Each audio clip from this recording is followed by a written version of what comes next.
Wheat Chex, Rice Chex, and Good Hot Ralston present Space Patrol! High adventure in the wild, vast reaches of space. Missions of daring in the name of interplanetary justice. Travel into the future with Buzz Corey, Commander-in-Chief of the Space Patrol. In today's transcribed adventure, Buzz and Happy are on the third moon of Jupiter in their spacesuits, attempting to pull Major Robertson out of a crevice into which he has fallen. Buzz has lowered Happy into the crevice where thousands of beetle-like insects are swarming. Beetles that seem impervious to the cold and lack of atmosphere. Just a couple more feet, sir. That's it, sir. Loop the rope under the Major's arms, Happy. Just a minute, sir. When I brush off some of these insects. Gee, some of them just won't brush off, sir. They're awful. They're in my suit, too. They're all over the Major's. Hey, Commander, they're eating through our spacesuits. We've got to get the Major out of there and get back to the ship. If these insects puncture our suits, we're finished. We'll be back in just a moment with today's Space Patrol story, The Moon Beetles.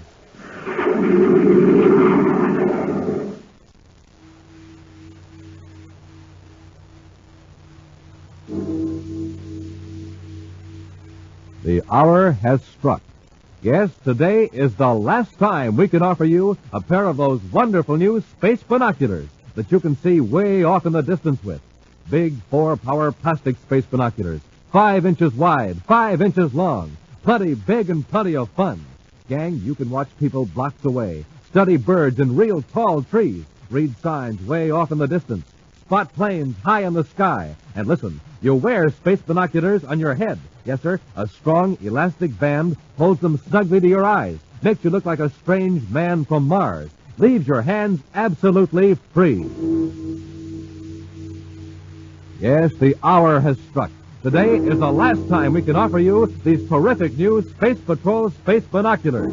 To get a pair exactly like Buzz Corey wears, do this. Buy a box of Instant Ralston. Then, with your name and address, send 25 cents in coin and an Instant Ralston box top to Space Patrol, Box 686, St. Louis, Missouri. This offer good only in the USA and may be withdrawn at any time. That's Space Patrol, Box 686, St. Louis, Missouri.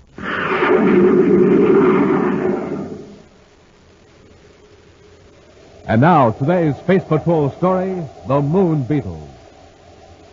In their space battle cruiser, Terra 5, Buzz and Happy are approaching Jupiter's number 2 moon to investigate the mysterious failure of equipment in one of the automatic instrument stations.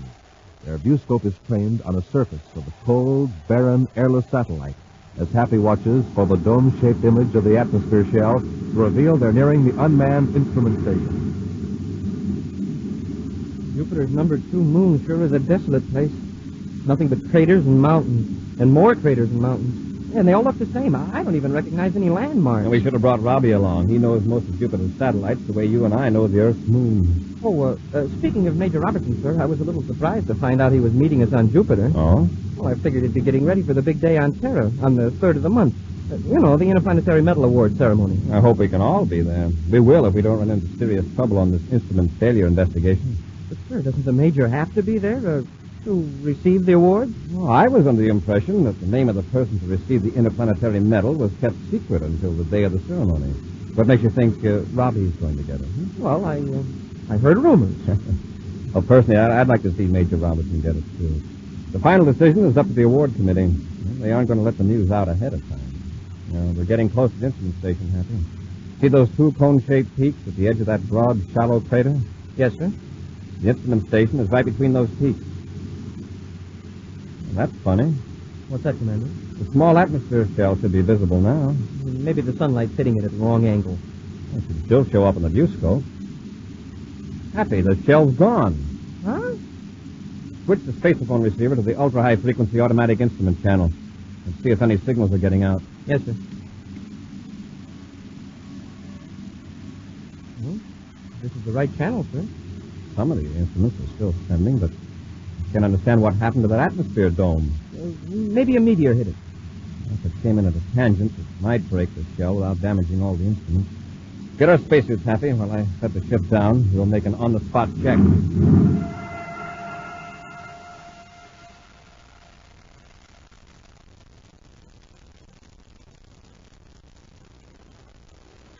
There are the instruments, sir. They don't seem to be damaged. The dome's foundation's intact. So are the double hatches to the airlock. The metal framework and the gates are still standing. Happy, I'm afraid your meteor theory's out. But if it came in almost parallel to the surface of the moon and hit the shell... There would still be fragments of the plastic shells scattered all over the area. Take a look. The ground all around is perfectly clean. Wow, the shell must have been completely disintegrated. That would put most of the instruments out of commission, even those that were picking up cosmic radiations through the receptors outside the shell. It's very strange, Happy. Cut off the atmosphere plant. We'll get back to the ship and blast off. Yes, sir. I'll spacephone Robbie and ask him to meet us to Chargon instead of Jupiter City. Well, isn't that just south of Jupiter City? Yes, it's a technological center. It's where Dr. William Conrad receives and analyzes the data transmitted from these instrument stations on the different moons. I wonder how he'll analyze the fact that a whole atmosphere...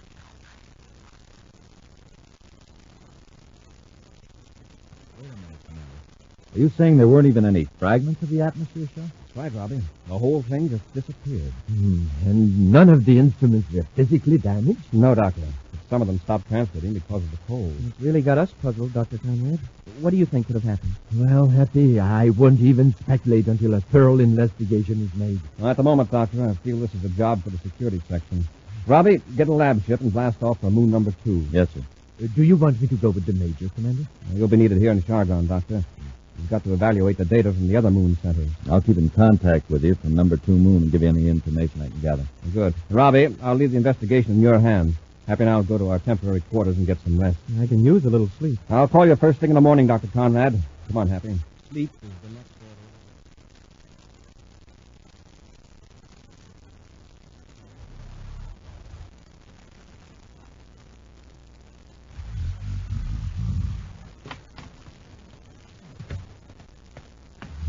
order. Happy. Happy, wake up. Oh, Commander, what time is it? 6:05 hours Universal Star Time. Are you going to sleep all day? Oh, don't be stupid, huh? I plan to be awake before you, sir. Say, are you sure it's 6:05? Look at your watch. Yeah, but it's still dark outside. That's why I left the shade up, figuring the sun would wake me up. Yes, I noticed how dark it was. Maybe we're having an eclipse of the sun. They're fairly frequent on Jupiter with 12 moons in the sky. I'm sure I should have thought of that. Have you talked to Dr. Conrad? I phoned his lab, but wasn't able to reach him. Maybe he overslept, too. From the sound of things outside, it sounds like the middle of the day. Come here and look, sir. The streets are full of people. These Chargon citizens must be early risers, or else they got up to see the eclipse. The eclipse here wouldn't cause that much excitement. What do you know? The lights are on, all over the city. Well, that must be Dr. Conrad. I told the charge of quarters to put the call in here. Corey speaking. Commander, this is Dr. Conrad. Oh, yes, Doctor. I've already called your lab. I'm not at the laboratory. I'm at the spaceport. Can you come over? Is something wrong? Haven't you noticed the darkness? Yes. The 4 biggest moons must be eclipsing the sun all at once. This is no eclipse, Commander. The Chargon atmosphere shell is completely covered with insects. Insects? Yes, I know it sounds crazy, but it's true. They're blanketing the entire dome. Billions of them. Space Control isn't letting any ship in or out of the space lots. They're afraid the insects will swarm into the city. Doctor, where are you now? I'm in the Spaceport Master's office. I'll be right over. I'm ready, Commander. And let's go.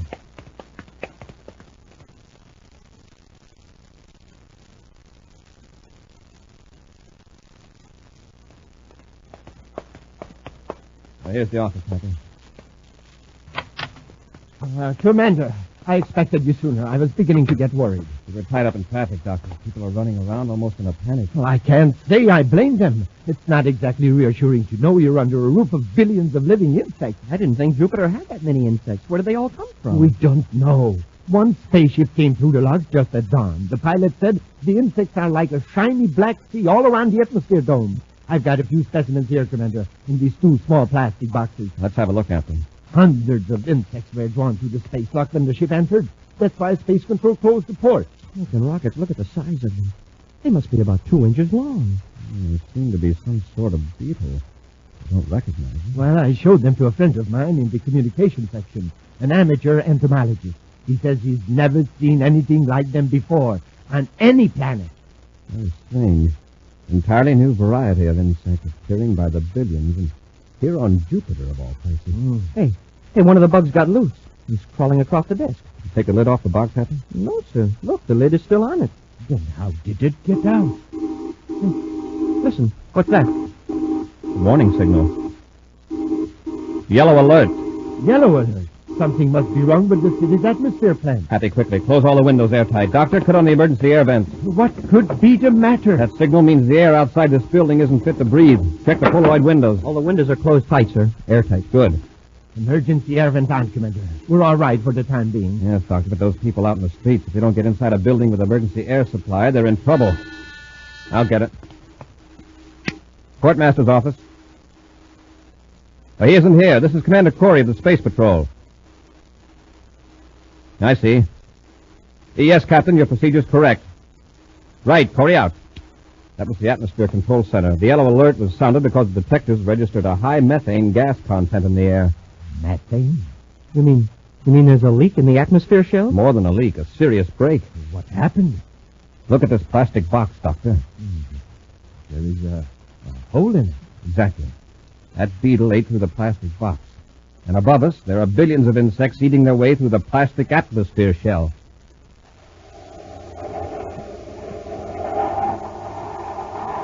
We'll be back with Space Patrol in just a moment. Presenting the mystery of the baffling basketball player. Sometimes this 10-year-old boy would be a sharpshooter. He'd make basket after basket after basket. But then, at other times, ouch, he'd miss shot after shot.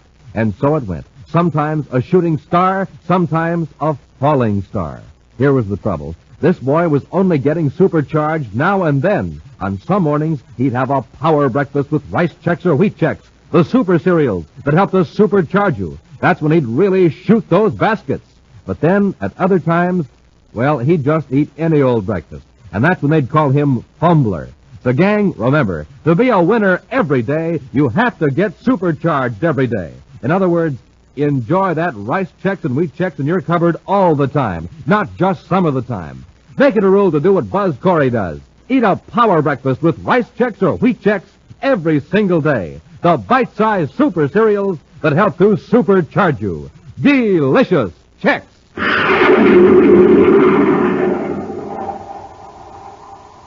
And now back to our Space Patrol story, The Moon Beetles.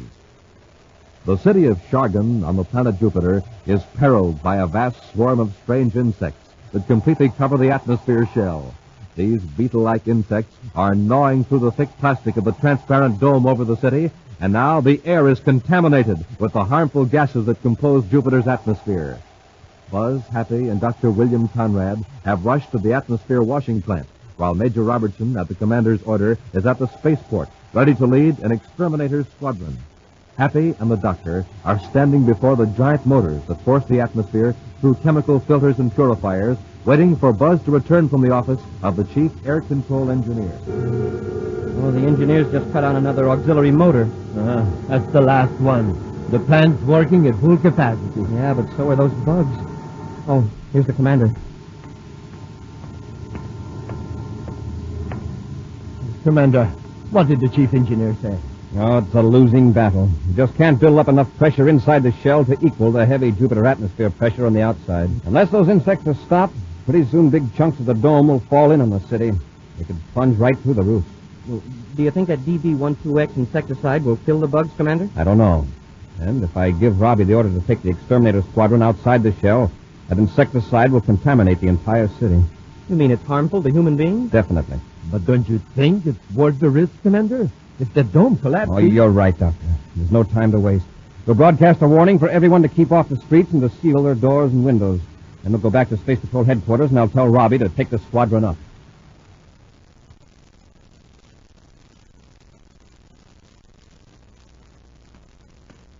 Commander, the streets have been completely cleared, and the Major and the squadron have been spraying the outside of the dome for 20 minutes.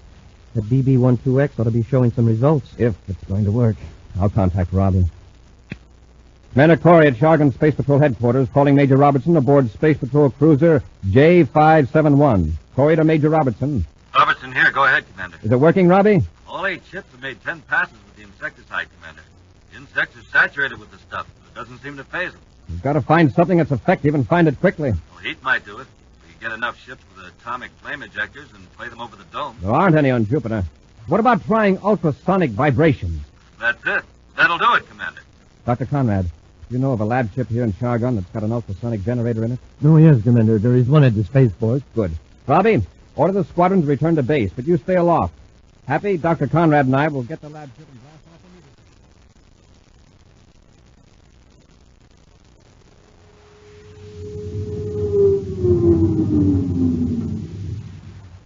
immediately. Lab ship secured for blastoff, Commander. All right, Hap, I'll notify Space Control. Commander Corey and lab ship X-211 in Area 28, calling Space Control Chargon. Space Control Jargon, go ahead. We're ready for blastoff. You may blast off at will, sir. Space Control out. Stand by to fire rockets, Happy. Standing by, sir. Ready, Doctor? Yes, Commander. Fire rockets.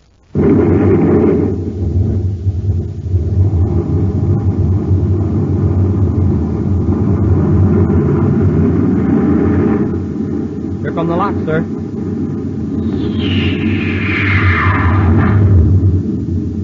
Reduce power and we'll circle back to the dome. What a sight. The dome is black with those insects. I hope this ultrasonic generator does the trick. I'd hate the idea of going back down through that roof of beetles. Dr. Conrad, will you operate the generator? Of course, Commander. That must be the major ship off on our starboard viewport. Right. Corey aboard lab ship X-211, calling Major Robertson. Robertson here. Go ahead, sir. We're going to make a head-on pass at the dome, Robbie. Good hunting. All right, Doctor. Turn on the generator. I've set it at 1 million cycles, Commander. That frequency should be fatal to most insects. Give it plenty of power. Yes, Commander. Here we go, right over the dome. Happy, set the viewscope to high magnification. Yes, sir.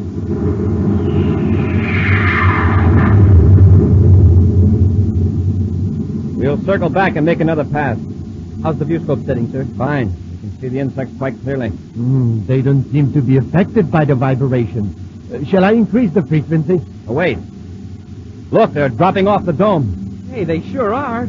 Sliding off by the thousands. It's working, Commander. Sides of the dome are nearly clear. Would you look at that? They're sliding off like a black avalanche. We'll make a couple more passes just to make sure we've got them all. Look at how they're heaping up around the base of the atmosphere shell. It's going to be some job clearing them away. The first problem is to get a crew to work sealing up those holes in the dome. Commander, this is Robbie. Yes, Robbie? More trouble. I just got word that there's a plague of those beetles on moon number 3. They've attacked the small atmosphere shell over the research station. That could disrupt the entire interplanetary communications system, to say nothing of ruining all spaceflight aid stations. Hey, we better get out there with the ultrasonic generator. It wouldn't work on that moon, Happy. There's no atmosphere to transmit the high-frequency sound of the insects. They've got to be brought under control. Smoking rockets. Well, there are 100 men in that station. They can't even be evacuated because they can't open the space locks. What's wrong with the power unit? Communications picked up automatic signals that indicate a relay didn't work. If somebody could get there, get inside the power unit shell, and flip that switch, the research station would have power restored. But how about the insects? Doctor, the new delta ray, would that destroy the insects? Yes, but it has to be focused so that the rays wouldn't penetrate the shell, or it would destroy the men inside, too. Is there a delta ray here in Chargon? No, the nearest one is in Jupiter City. Robbie, you blast off for moon number 3 and get that power on. Happy and I'll go to Jupiter City for the delta ray and join you on the moon's research station.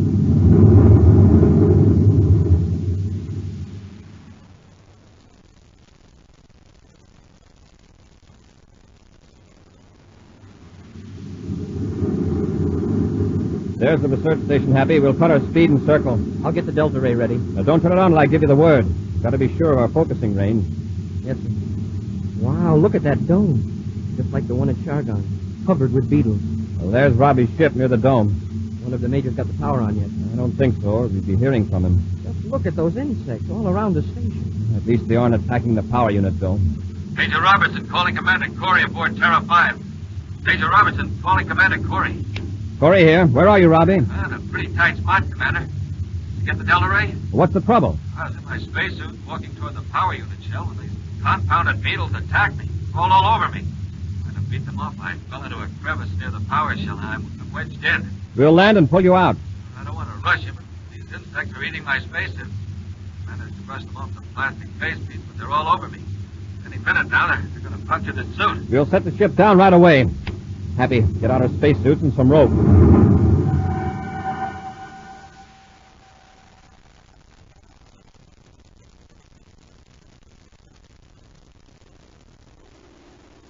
There he is, Commander. He's really wedged in. Look at those beetles. There are hundreds of them down in the crevice and all over him. Robbie, can you read me? Yes. They're going to drop you a rope. Grab it. Go ahead, Hap. Catch, Major. All right, hang on. We'll pull you up. Hey, it slipped out of his hand. Robbie, can't you hang on? I haven't got any strength. Are you hurt? It's my leg. I'm beginning to feel pain. Losing air. But this is no time to pass out. That suit's punctured. You're finished. Robbie. Commander, I'd better go down there and tie the rope around him. No, you might get caught, too. I'll go down. Commander, you could pull the Major and me out, but, well, I'm not sure I could pull both of you out. No, Happy, it's too dangerous. Please, sir, let me go. It's the only way to save Major Robertson. And don't forget the men in the station. You may be right. Here, take the rope. I'll lead you down. Yes, sir. Well, lower away. Now, hang on, Happy. That's it. A couple more feet, sir. Okay, hold it. I'm looping the rope around the Major's arms. Help me if you can, Major. All right, Happy. You ready, Hap? Just a minute, sir. I'm going to brush off some of these beetles. One of them burrowed in nearly through my suit. Okay, pull. Now, hang on to Robbie. He's wedged in pretty tight. Oh, my leg. He's loose now, Commander. Haul us up. Okay.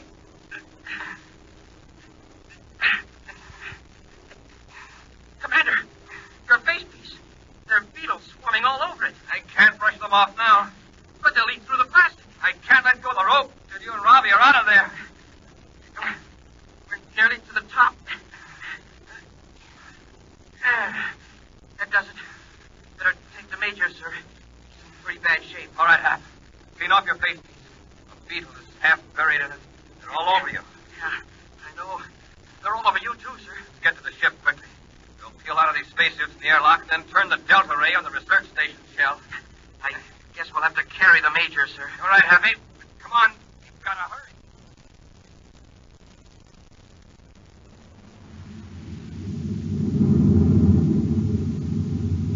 The delta ray is focused, Happy. Give it another charge. Hey, it's working. The beetles are dropping off the shell like flies. Well, this ray works better than the ultrasonic generator. See that, Robbie? Yeah, really shriveling them up. How's your leg? A little better. Good. After we wipe out the beetles, we'll land and turn the power unit on. Hey, if we can clean this up and blast off for Terra pretty soon, we'll be able to get the Major back for the Interplanetary Award ceremony. Funny, I almost forgot.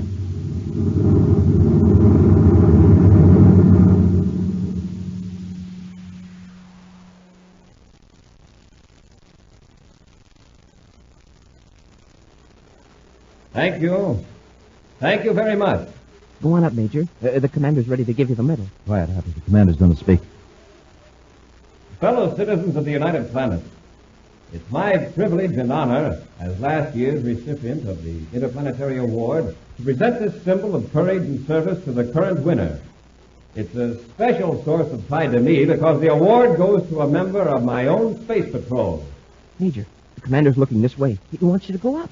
The choice this year was a difficult one for the committee, and the person chosen by them has declined the honor. But, Major, I Quiet, Hap. The commander's speaking. Yes, the selected candidate, Major Robertson, Security Chief of the Space Patrol, feels that the Interplanetary Award should go to the man who risked his own life to save another, and thereby help save the lives of 100 men. So, in a special session, the committee accepted the Major's suggestion, and I shall now present the Interplanetary Award to a member of the Corps of Cadets, Cadet Happy. Huh? Me? But Go on, Happy. Get up there. Hey, Happy. Hap. Ladies and gentlemen, I'll have to ask Major Robertson to accept the award for Cadet Happy. It seems the courageous winner of the Interplanetary Award has just fainted.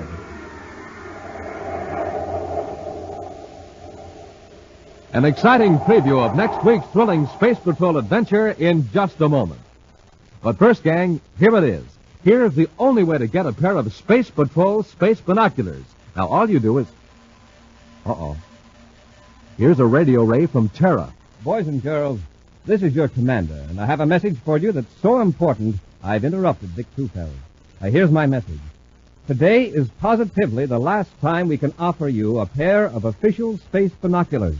This is the greatest offer we've ever made, and it's one item I feel that every one of you should have. Although thousands and thousands of boys and girls now have their space binoculars, I know for a fact that many of you have still not sent in. So don't wait. This is important and vital. Send in today for your Space Patrol space binoculars. This is absolutely the last time we can make this sensational offer. Hurry out. Thank you, Commander. And boys and girls, remember this. These are not flimsy goggles. They're real, full-size, full-field, 4-power binoculars made of long-lasting plastic. Real, full-size, full-field, 4-power binoculars that make everything in the distance look bigger, closer, clearer. The revolutionary new binoculars you wear on your head. Thrills and fun galore. You can identify buildings way off in the distance, spot planes, study birds, watch far-off traffic, read distant signs, and do lots and lots of other things with your space binoculars all year long. Now, to get a pair, buy a box of Instant Ralston. Then, with your name and address, send 25 cents in coin and an Instant Ralston box top to Space Patrol, Box 686, St. Louis, Missouri. If you don't agree your binoculars are tops, return them and we'll return your money. That's Space Patrol, Box 686, St. Louis, Missouri. And now, an exciting preview of next week's thrilling Space Patrol adventure. Buzz and Happy have just left Terra 5 to enter a damaged spaceship far out beyond the Pluto orbit. They've entered the wrecked ship in their spacesuits to rescue 2 unconscious men. Around the ship, huge chunks of metal hurtle through space on an unknown orbit. We'll have to carry them, Happy. You take this one, I'll handle the big fellow. Yes, sir. Hey, Commander, the ships are swerving right into that stream of metal fragments. I thought I set the controls to keep pace with them. Aha! Those fragments aren't going in a straight line. They're in a swirling motion like a whirlpool. Hey, Commander! They're battering the ship to pieces. They're breaking us up. We gotta get these men inside, quickly. Before the fragments hook to the ship. Or we're finished, all of us. Be sure to be with us next Saturday for the exciting story, The Strange Gift of the New Star, when wheat checks, rice checks, and good hot Ralston again bring you Space Patrol! High adventure in the wild, vast reaches of space. Visions of daring in the name of interplanetary justice. Travel into the future with Buzz Corey, Commander-in-Chief of the Space Patrol! Space Patrol, an original Mike Moser production starring Ed Kemmer as Commander Corey and Lynn Osborne as Cadet Happy, was written by Lou Houston and directed by Larry Robertson. Other players were Ken Mayer and Bela Kovach. Dick Tufeld speaking. Now, don't forget to tune in next Saturday and every Saturday when wheat checks, rice checks, and good hot Ralston again present the new exciting Space Patrol! Be sure to see another exciting Space Patrol program on your local ABC TV station. Consult your paper for time and channel. Space Patrol comes to you transcribed from Hollywood. This is ABC Radio Network.